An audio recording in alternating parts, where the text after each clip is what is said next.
Ini Palu.com hadir dengan konsep podcast. Lagi bersama saya di podcast Palu.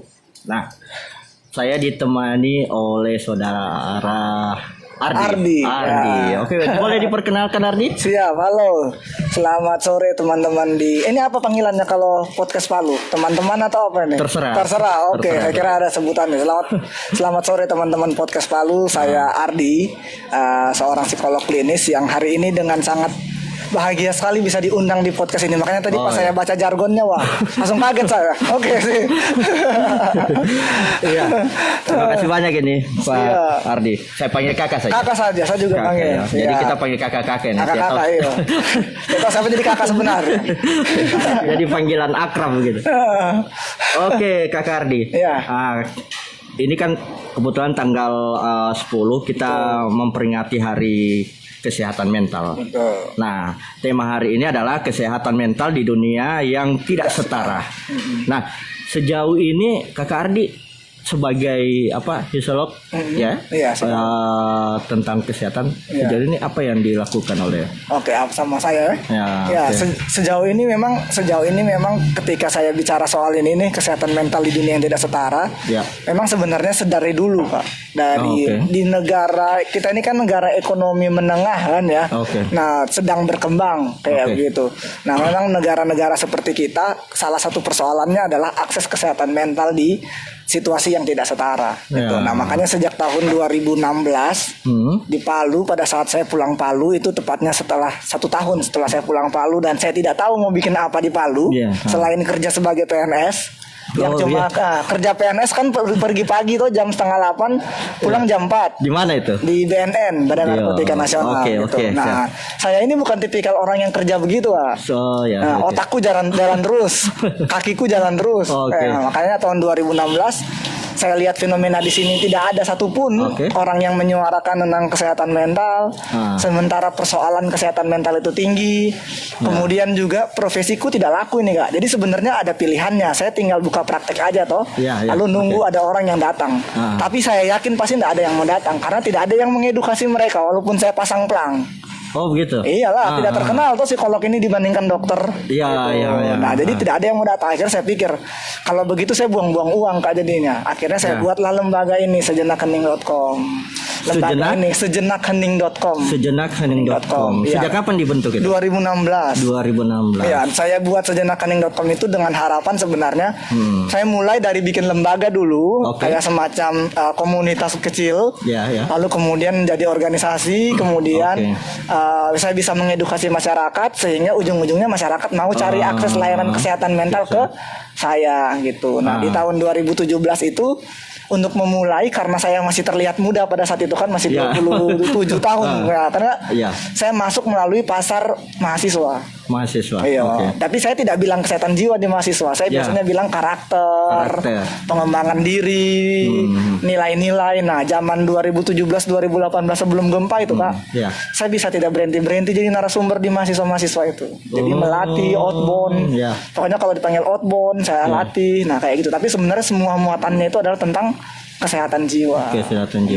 Nah, ini yang menarik ini kan kesehatan mental ini. Seperti apa itu? Sebenarnya kesehatan mental ini apa nih sebenarnya? Nah, itu yang saya bilang. Banyak orang mengerti cuma kesehatan fisik. Kayak misalnya kalau kakak flu. Kakak tahu flu itu gejalanya ada ingus, ada batuk, ada gatal-gatal, itu orang tahu toh. Nah, tapi kalau kesehatan mental orang biasanya bingung, apa sih sehat mental ini? Nah, itu. Jadi saya mau bilang nih teman-teman podcast semua biar tahu toh. Setidaknya menurut WHO ada 4. Ada 4. Yang pertama, kita sehat mental kalau kita tahu potensinya kita. Itu. Jadi potensinya kita ini sebenarnya kayak apa? Misalnya kayak atau seorang reporter pencari tahu, terus kemudian seorang adventure, seorang yang suka dengan tantangan. Nah, itu kan sebenarnya kita tahu potensinya kita, gitu. Jadi ada orang yang tahu potensinya ini, potensinya itu. Nah, dengan tahu dia punya potensi itu, dia tahu cara-cara akhirnya menyelesaikan persoalan. Nah, sehingga yang kedua adalah mampu mengatasi persoalan-persoalan hidup yang sehari-hari. Yang rumit hari-hari gitu ya. Pokoknya hari-hari itu persoalan kan, setiap hari pasti ada persoalan toh, Kak. Nah, karena kita tahu potensinya, kita bisa mengatasi persoalan hidup sehari-hari, Kak. Gitu.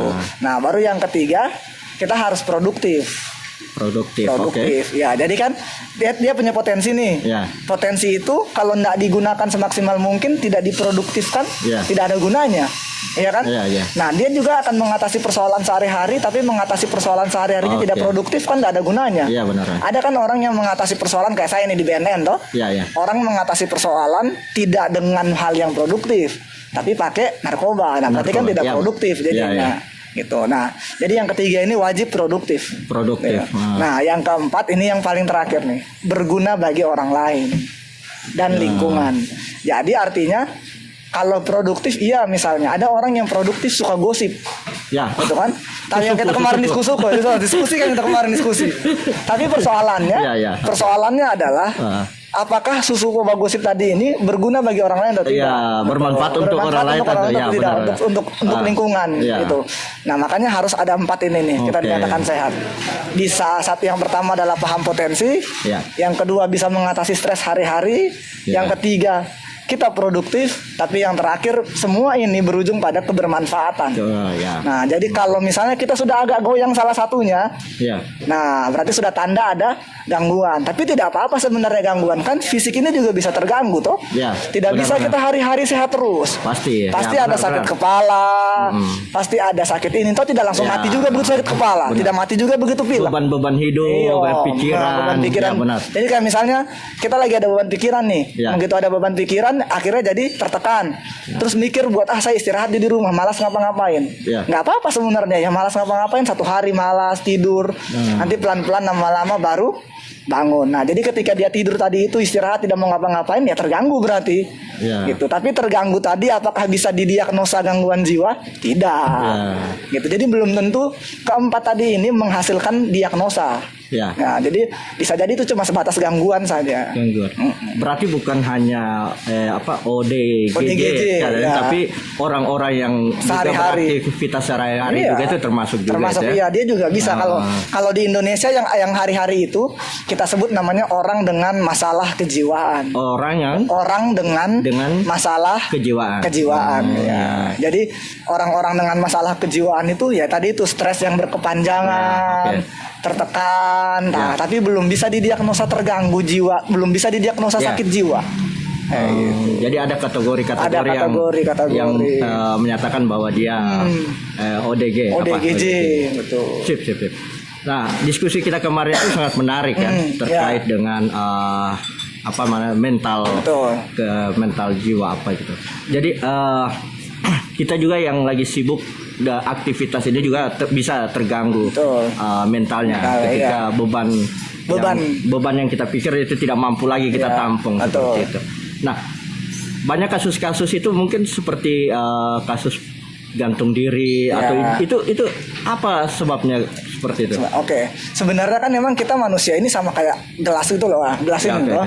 Nah, kita sebenarnya masalah itu akan terus ada. Nah, cuma persoalannya kalau kita misalnya contoh kita tuang terus kopinya toh.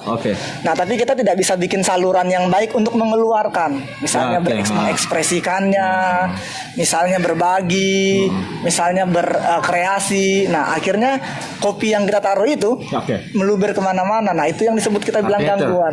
Tertumpuk tertumpuk dan kemana-mana. Nah, pada orang-orang dengan gangguan misalnya kayak bunuh diri itu, itu tadi itu yang kemarin sempat saya bilang bahwa orang-orang ini sebenarnya bisa dicegah. Jadi kalau di dunia itu dibilang kematian karena bunuh diri adalah kematian yang dapat dicegah.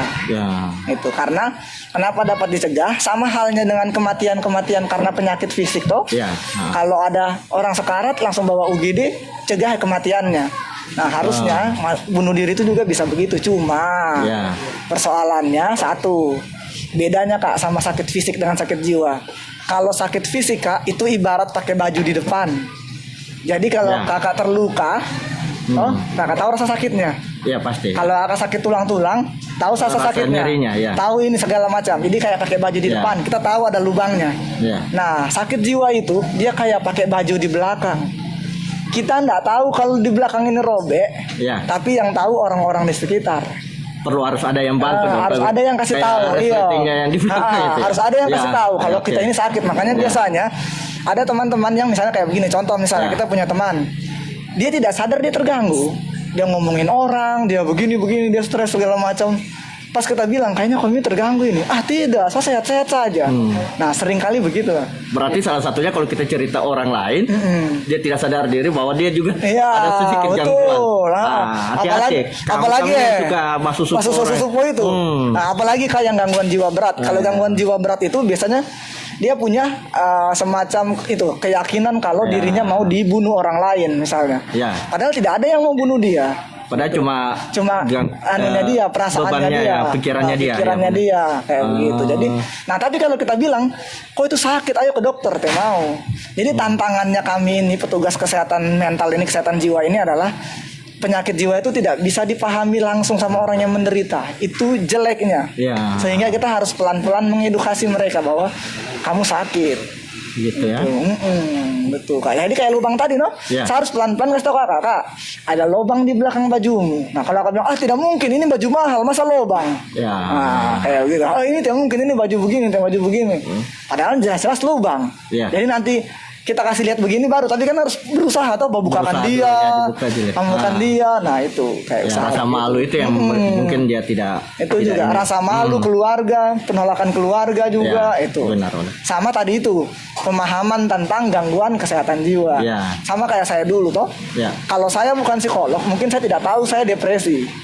Doan, saya sudah curiga sebenarnya. Kenapa saya begini? Kayaknya saya depresi.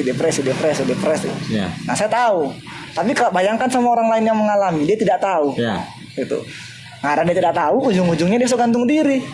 Pas gantung diri, meninggal. Kebanyakan itu kasus bunuh diri, Kak. Pasti gara-gara depresi atau skizofrenia. Skizofrenia itu yang gangguan jiwa di Madani itu paling banyak.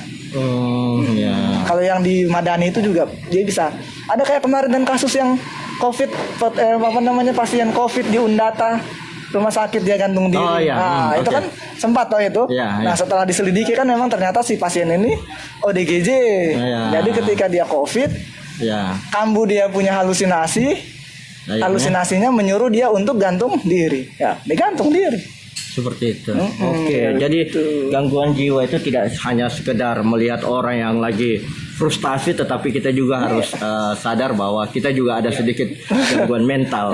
Kita harus sadar seperti apa kita sebenarnya. Tapi ini Faiz biasa ke konsentrasi. Saya akui nih, dia akhirnya sadar gitu. Jadi gara-gara dipaksa meliput gangguan mental, mau tidak mau dia akhirnya mau. Kayaknya semua yang dibilang ini saya semua ini. Mau tidak mau dia berobat jalan. Ada beberapa teman ini calon-calon pasien ini bakal saya bawa ini. Si Eno, si Ajir dan Randy ini boleh boleh direhab satu kali untuk dikelompokkan ya. Nah, ini berapa personil kawan-kawan masuk di lembaga saya. Nah, dulu awalnya cuma sejenak kening. Jadi saya punya sejenak kening sampai tahun 2018. Kan ada gempa nih. Nah, karena ada gempa, saya dapat donor dari Jerman. Nah, donor itu menyatakan bahwa lembaga saya harus berbadan hukum. Supaya saya bisa dapat uang kan, lalu kemudian bisa membantu lebih banyak di sini. Nah, akhirnya sejak saat itu karena lembagaku harus berbadan hukum, maka berarti kan legalitasnya, strukturnya harus lebih jelas kayak gitu. Sementara banyak juga teman-teman yang cuma datang keluar masuk toh. Akhirnya sejak tahun 2019 awal saya buat 2. Jadi sejenakhening.com ini punya rumah berbagi gitu. Kalau sejenak di hening.com sendiri kalau organisasi intinya itu hanya 5. Nah, kami cuma 5 orang. Itu cuma ada ketua direktur, sekretaris, bendahara, anggota 1, saya sebagai foundernya. Itu berlima. Nah, tapi dari kita berlima karena kita nanganin project, kita punya open recruitment. Sekarang saya punya 13 staff untuk mengerjakan satu project 1 tahun. Itu yang sejenak kening. Kalau yang rumah berbagi ada 8. Ini yang saya mau tanyakan sedikit ini. Suka dukanya melakukan aktivitas itu apa yang suka dukanya lebih banyak sukanya. Kalau berhubung saya sudah selesai kayak. Berhubung saya sudah selesai dengan hal-hal yang kayak sulit, pergi ke kota yang tidak ada segala macam itu saya sudah selesai kayak gitu. Jadi saya benar-benar melakukannya karena memang saya hanya ingin bekerja kayak gitu. Jadi nah itu juga mungkin yang membuat tim-tim saya jadinya solid juga karena mereka adalah orang-orang yang ketika masuk tadinya terluka jiwanya toh. Jadi kayak saya kalau rekrutmen orang itu kan pakai tes psikologi. Lalu kemudian setelah saya tahu tes psikologi, saya sudah cek nih, oh kayaknya ada masalah nih. Lalu kemudian setelah ada masalah saya dekati kan, sebelum saya terima jadi anggotaku. Lalu kemudian ngobrol. Nah dia pulih dulu, jadi saya beri jaminan kepulihan dulu nih ceritanya. Jadi berarti anggota ini dites dulu ya? Dites, lalu mental mereka juga ya? Lalu kemudian di manage juga mereka. Nah lalu kemudian sudah sama-sama kita berkembang gitu. Nah jadi mereka juga punya touch yang kuat nih sama isu ini kayak gitu. Cuma memang kita masih terus mencari pola karena kan ibaratnya kayak begini. Kalau lembaga-lembaga lain misalnya lembaga perempuan anak itu sudah ada contoh lembaga-lembaga lain buat cari pola kerja. Nah kalau yayasan berbadan hukum yang kerjanya model LSM kayak gini ini baru saya di Indonesia ini. Kalau tempat lain itu paling mereka untuk biro itu ya otomatis berbayar. Layanannya semua pasti layanan berbayar. Kalau tempat saya kan memang bukan itu tujuannya lebih ke promotif, preventif, riset, bantu ini. Nah makanya sukanya adalah karena semua pekerjaan yang saya lakukan di situ saya senangi. Kayak gitu. Saya senangi, teman-teman juga senangi. Terutama kalau misalnya kita bisa bekerja itu saya bisa membawa nama kesehatan jiwa itu sampai di desa-desa. Biasanya itu Kak, kalau saya bikin pelatihan di desa-desa, warga-warga di desa itu apalagi kalau kader-kader tuh sudah dilatih, mereka bakal bilang setelah dilatih sama Sejenak Hening dengan rumah berbagi ini, banyak orang yang mau datang bercerita sama kita. Curhat. Saya tanya kenapa? Iya karena kalau dulu sebelum dilatih cara curhatnya, cara menangani curhat beda kita. Tapi sekarang setelah dilatih caranya kita jadi jauh lebih profesional untuk membantu. Jadi itu saya sudah bikin senang. Gitu. Benar. Jadi emang itu sukanya. Nah dukanya, kalau dukanya ya memang mau tidak mau kan akhirnya kita berhubungan sama isu yang tidak seksi. Gitu. Karena kalau dulu waktu ada mahasiswa enak. Saya kalau bikin kegiatan pasti rame. Karena emang kan pasarku mahasiswa tadinya nih. Nah sekarang di masa pandemi begini susah-susah gampang cari orang. Itu susah-susah gampang mau mengajak orang terlibat aktif kayak gitu. Dan itu saya maklumi. Karena emang harus pelan-pelan isu kayak begini ya. Untuk meyakinkan orang orang, untuk memberitahu orang bahwa ini loh yang terjadi gitu. Apalagi kalau sama pemerintah kan saya pelan-pelan. Cuma saya bersyukurnya programku masuk ke pemerintah itu ada respon. Sejauh ini di pemerintah kota sudah paling pertama itu adalah pemerintah Kabupaten Sigi memang. Itu. Jadi emang program pertamaku yang direspon banget itu adalah di Kabupaten Sigi. Tadinya sebenarnya surat itu kita mau antarkan ke Pak Bupati gitu. Nah, tidak tahu bagaimana Pak Bupati mendisposisikan ke Pak Sekap. Nah, setelah Pak Sekap baca semua, dialah yang menghandle, memimpin, mengarahkan semua program ini dari fase 1 sampai fase 2. Nah, habis itu kami pindah ke Palu. Di Palu juga khusus syukurnya penerimaannya luar biasa, apalagi kayak Puskesmas Sangurara. Nah, ini sekalian promosinya itu adalah Puskesmas itu inovatif sekali, Kak. Jadi begitu kami tempatkan psikolog di sana, layanan kesehatan jiwa di sana, pasiennya banyak sekali di sana. Sekarang Palu saja itu sudah 150 kalau nggak salah. Padahal targetku 5 bulan cuma 50. Banyak 1 bulan 10 saja sebenarnya targetku Kak, pasiennya. Tapi ini lebih. Sudah 5 bulan berarti kan 50. Tapi ini sudah 150. Dalam 5 bulan. Dalam 5 bulan. Artinya kalau bulan ini mereka penuhi 200 sebenarnya mereka sudah nggak bisa, kalaupun mereka kerja sudah nggak bisa saya gaji. Karena sudah melewati target kan, mereka digaji hanya sebatas 200 pasien saja. Jadi yang sisanya itu mereka akan kerja bakti dan. Oke, Ardi.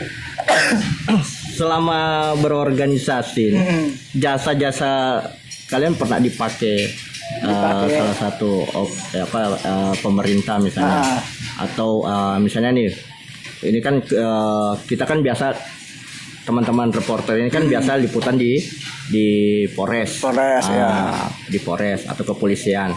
Nah, ini kan biasa ada kasus-kasus yang berat. Nah, kadang juga kita agak susah untuk mendapatkan data-data yang valid. Kira-kira dia misalnya ini kasus-kasus misalnya kasus asusila atau kasus yang tadi kita sebutkan itu kasus gantung diri. Nah, apakah pihak polisi juga atau pihak aparat ada kerjasama atau sinkronisasi. Sebenarnya emang targetnya kita emang sebenarnya advokasinya sampai ke arah hukum nih. Tapi syukurnya emang dimulai dari Dinas Pemberdayaan Perempuan dan Perlindungan Anak. Nah, emang kan dinas ini nih kebetulan sekarang ini kan program kekerasan berbasis gender ini menjadi pengaruh utamaan yang begitu tinggi kan. Nah, jadi kemudian Dinas Pemberdayaan Perempuan ini saya dipercayakan lah pokoknya Dinas Pemberdayaan Kabupaten Donggala, Kabupaten Sigi, Kota Palu, Provinsi, Kabupaten Poso. Pokoknya 5 dinas ini saya yang urus semua. Luas wilayah kerja aku. Makanya tiap bulan saya pasti ke Poso. Lalu dinas di provinsi saya jadi sendirinya di situ yang ngurusin satu provinsi berarti kan. Kayak kemarin saya ke Luwu. Nah, jadi kalau saya bisa jalan saya akan jalan. Kalau enggak saya kasih tim toh. Nanti saya tinggal periksa dari jauh. Terus kemudian kalau di Sigi emang wajib udah kato. Nah, di Sigi semua kasus yang saya tangani. Pokoknya kalau ada kasus saya tangani. Nah, kalau di Donggala saya tidak di hire resmi. Karena mereka mungkin tidak ada anggarannya, tapi karena tidak punya, mereka rujuknya ke provinsi. Kan boleh merujuk nih, otomatis provinsi yang hire saya. Nah, jadi saya ada di 4 itu sama Poso. Kalau bilang soal polisi, memang kemajuan sekali DP3A menurut saya. Karena mereka bisa membuat polisi kalau berurusan dengan korban pasti menyurat ke DP3A dan bilang kami membutuhkan psikolog untuk misalnya pendampingan pada saat BAP. Kami membutuhkan psikolog untuk melakukan pendampingan pada korban. Atau kami membutuhkan psikolog pada pelaku. Nah, ini besok ini Senin saya sudah janjian sama Kanit PPA Donggala karena ada kasus yang kemarin mungkin sudah saya ceritakan, ada anak-anak memperkosa anak-anak gitu kan. Nah, kemudian anak-anak ini kan perlu divalidasi nih secara psikologis. Nah, akhirnya proses BAP penyidikan juga melibatkan tenaga ahli kayak saya. Kayak gitu. Nah, jadi di Palu ini sudah lumayan banyak. Cuma memang yang belum tersentuh adalah misalnya kayak membuktikan bahwa kalau misalnya psikologis itu penting. Jadi ini masih pendukung, tapi sudah syukurlah sudah terlibat banyak. Beberapa dinas juga kayak dinas kesehatan, dinas sosial itu sudah pelibatan. Kalau dinas sosial saya dulu di dinas sosial provinsi paling lama dari tahun 2016, tapi provinsi bukan kota. Dulu saya pembina di panti sosial Bina Remaja yang ada di Pomampe. Nah, Palu Barat sana. Nah, itu dulu saya ngurus di sana. Setiap semester 6 bulan saya urus di sana kayak gitu. Jadi lumayan lah kerjanya. Jadi sudah berapa banyak ini yang ditangani oleh teman-teman di Kalau ditanya banyaknya banyak sekali. Banyak kan? Saya tidak bisa lagi menghitung. Sedangkan saya rencananya kan. Tapi untuk tahun ini? Tahun ini kalau kasus kekerasan sendiri kasus kekerasan yang dirujuk ke saya sudah lebih 60 orang. Banyak ya. Tapi belum saya tambahkan dengan Poso. Poso kemarin saya tanganin 13 orang. 13. Satu kali datang nih 13 orang yang saya urus. Berarti ini yang tadi itu 60 itu khusus baru beberapa wilayah yang di sini. Wilayah di sini. Tapi kalau Sigi kemarin kan ada kasus besar di Sigi itu saya bisa menangani sampai 31 anak gitu. Jadi saya periksa. Nah, itu baru kekerasan ya. Belum kasus lain kayak misalnya yang saya tangani juga di klinik. Di klinik itu rata-rata pasien 1 bulan 20, 25 atau 1 bulan itu mereka yang mereka bayar sendiri nih, sendiri kayak gitu. Terus kalau belum lagi yang misalnya pelatihan kayak gitu. Jadi memang saya dengan tim itu berbagi nih, kan ada satu lagi psikolog klinis namanya Indri dan teman-teman yang mereka sudah terlatih gitu Pak. Jadi kawan-kawan memang pekerjaan mereka ini sangat mulia. Jadi bukan hanya sekedar menuntut kewajiban, tetapi memang kemanusiaan itu yang sangat perlu. Bukan sekedar honor saja. Gitu. Karena kalau mau pakai itu, saya dengan teman-teman sudah tahu bahwa kita pasti tidak akan dapat. Justru nanti kita akan terganggu. Kayak gitu. Jadi lebih baik kita kerja saja. Soal uang ya mengalir lah. Gitu. Insya Allah pasti ada rezeki yang lain. Saya juga tidak percaya kan saya akan dibiayai sama Jerman. Gara-gara sejenak kening ini saya akhirnya mewujudkan cita-cita kemarin berangkat ke Jerman. Saya dapat beasiswa ke Jerman. Jadi itu yang saya percaya. Tidak dibayar di mana, tapi pasti ada bayaran lain yang melalui jalan yang lain. Pasti ada jalan yang lain itu. Nah, Ardi. Kebetulan tanggal 10 Oktober ini Hari Kesehatan Mental. Apa yang diharapkan oleh Ardi sini? Saya sebenarnya memang saya berharap sebenarnya sama pemerintah nih, sama pemerintah juga sama saya sendiri. Kan saat ini sebenarnya Sejenak Hening sudah mengadvokasi luar biasa nih teman-teman pemerintah di Sigi dan di Palu. Memang ada kekecewaan sedikit. Kekecewaannya adalah kemarin tidak keluar psikolog klinis sebagai CPNS di Sigi khususnya. Padahal kita sudah advokasi gitu kan. Benar. Kita dorong sebenarnya psikolog tadi itu diangkat jadi CPNS atau P3K. Kayak gitu. Nah, sayangnya tidak keluar gitu. Tapi memang itulah perjuangan toh baru sekali. Jadi harapannya nanti kalau memang, tapi setidaknya itu dibayar oleh dinas dengan, walaupun tidak PNS, kami bayar gajinya psikolog itu. Jadi sekarang psikologku di Sigi itu dibayar sama Kabupaten Sigi. Gitu. Kalau yang di Palu kami yang bayar, lembagaku yang bayar. Gitu. Nah, harapan saya adalah sebenarnya pemerintah juga mau terbuka untuk belajar. Kayak gitu. Nah, beberapa dinas saya akui mau, kayak Dinas Kesehatan Kota Palu, saya bersyukur juga beberapa pihak di sana, ada Pak Irzamnya luar biasa sekali mau belajar soal kesehatan jiwa. Jadi kalau ada apa-apa, Pardi ini kalau ini gimana, ini kayak gini gimana. Dinas Kesehatan Kota, Provinsi Sigi, sebenarnya kalau saya perhatikan mereka mau belajar. Cuma yang saya kasih catatan kemarin itu loh Kak, kesehatan jiwa ini satu-satunya program yang tidak punya turunan dari undang-undang. Jadi ada undang-undangnya tapi tidak ada turunannya. Peraturan menterinya tidak ada, peraturan presidennya tidak ada, peraturan menterinya tidak ada, petunjuk teknis dari peraturan menteri tidak ada. Nah, jadi kan kita bergerak kosong nih. Kalau cuma mengandalkan undang-undang, tidak bisa kan? Sementara banyak orang yang butuh. Banyak orang yang gitu. Benar. Nah, gitu. Jadi teman-teman yang masih menyaksikan kami di podcast Palu. Nah, sekarang ini yang sangat penting ya. Karena dalam kondisi kita masih dalam masa pandemik, banyak hal-hal yang sangat mengganggu mental. Iya kan? Kalau saya bilang kan ini kita bukan secara umum hampir semua seluruh Indonesia yang agak sedikit satu dunia. WHO bahkan sudah mengeluarkan pendapat bahwa penyakit gangguan mental adalah gangguan yang akan menyertai pandemi COVID-19 ini. Benar. Nah, bagaimana kawan-kawan kalau misalnya yang mau konsultasi dengan Ardi, mereka harus hubungi siapa atau langsung kemana gitu? Siap.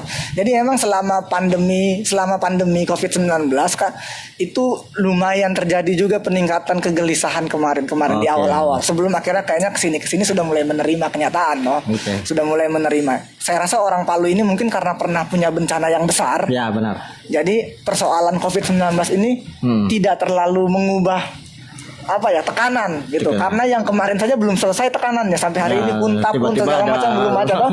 Jadi ibaratnya sudah pernah jatuh dari motor, kamu tiba-tiba ini jatuh dari sepeda ulang dan sudahlah jatuh dari sepeda gitu. Belum sembuh yang lama, kembali lagi yang lain. Makanya jadi buat teman-teman semua, teman-teman podcast di sini, podcast Palu, kalau emang nanti membutuhkan layanan tentang kesehatan jiwa, ada dua cara nih. Kalau ada di Kota Palu dan Kabupaten Sigi, datangi saja psikolog puskesmas yang ada di Puskesmas Dolo dan Puskesmas Biromaru. Jadi ada dua itu Pak.